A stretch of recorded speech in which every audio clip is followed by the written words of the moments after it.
Next one, very interesting. Spotify, search queries, streaming history, playlists, user library, browsing history. Spotify also collects some interesting data that I would not think they would need to use, such as your photos. Today we're digging into the Bryan Kohberger search warrant and Spotify. Very interesting. Spotify, search queries, streaming history, playlists, user library, browsing history, account settings, interactions with other Spotify users, user third-party services, devices, and applications in connection with the Spotify service. Next one is even more interesting, related to Spotify. User device sensor data to include motion-generated or orientation-generated device sensor data. Had no idea that Spotify did this, which the user device collects about the way the user moves or holds their device. Okay. So Apple, you're probably not going to get much from. Spotify is interesting to me. I didn't know they kept that data either. I'm going to have to watch my Spotify. But, you know, I guess they're going to look for whether he was near the crime scene with the Spotify, whether his phone was, you know, and what orientation it was. But I think you can get that same data from Apple. So that's a little bit odd to me. But they want to hear whether he's watching shows like How to Get Away with Murder or listening to true crime podcasts and, you know, all of these, maybe they're all stabbing deaths that he's listening to about on podcasts. This information about Spotify was pretty shocking to me. Let's go to Spotify's terms of service and see exactly what they collect. Spotify collects account registration data that is provided by you or collected by us, so you can sign up for the service. This can include your email address, birth date, gender, postal code, and country. They then collect data through your usage of the service, such as information about your type of Spotify service plan, information about your interactions, which include date and time of any requests you make, songs you've listened to, playlists you create, video content you've watched, and interactions with other Spotify users. User content you post to Spotify, including messages you send and or receive via Spotify, and interactions with the customer service team.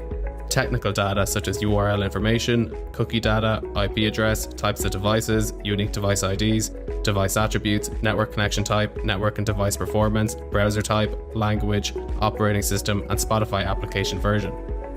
Motion generated or orientation generated mobile sensor data, e.g. an accelerometer or a gyroscope. Spotify also collects some interesting data that I would not think they would need to use, such as your photos.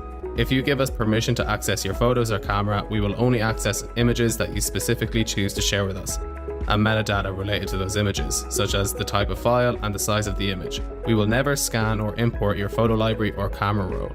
Your precise mobile device location. This enables us to access your GPS or Bluetooth to provide location-aware functionality in the Spotify service. Your voice data. This enables us to access the voice commands captured via your device microphone to enable you to interact with the Spotify service with your voice.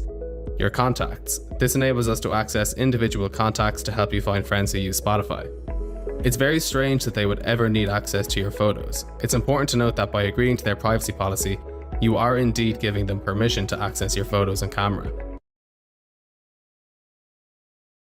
They say they will only access images that you specifically choose to share with them, and the metadata associated with those images. But as we've seen with other companies, just because they say they're not going to do something doesn't mean they can't and won't do that thing. It's totally unnecessary that they would need access to your images at all in order to provide a music streaming service. Simultaneously, requiring your precise mobile device location, again, just to provide a music streaming service that shouldn't be dependent on where exactly you are, seems completely unnecessary. I assume they use your precise location in order to better provide ads, but that doesn't seem correct to me. The second section is information we may share. Spotify shares your information to several different channels, such as service providers and others, e.g. technical service providers and marketing and advertising partners, Spotify partners, e.g. your mobile network operator or a music industry partner in a pseudonymized format, academic researchers for statistical analysis and an academic study, but only in a pseudonymized format, other Spotify group companies, law enforcement and data protection authorities in order to comply with legal obligation, purchasers of our business if the business is sold to a buyer. Guys, it seems the more that we dig into the information we already have, we see how damning all this evidence could actually be.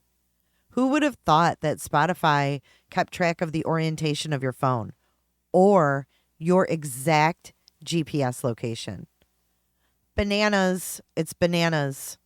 Let me know what you guys think about this. We're going to be going through all of the stuff that we know with a fine-tooth comb.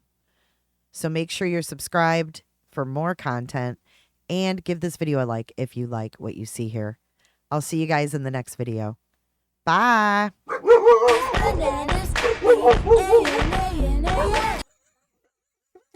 Shit's bananas. Be sure to check out my other videos and playlists for more true crime content. And if that's not enough, you can join our Patreon. Don't have a tinfoil hat? It's okay. We'll make you one. It's that easy. See you guys in the next video. See you later. Bye.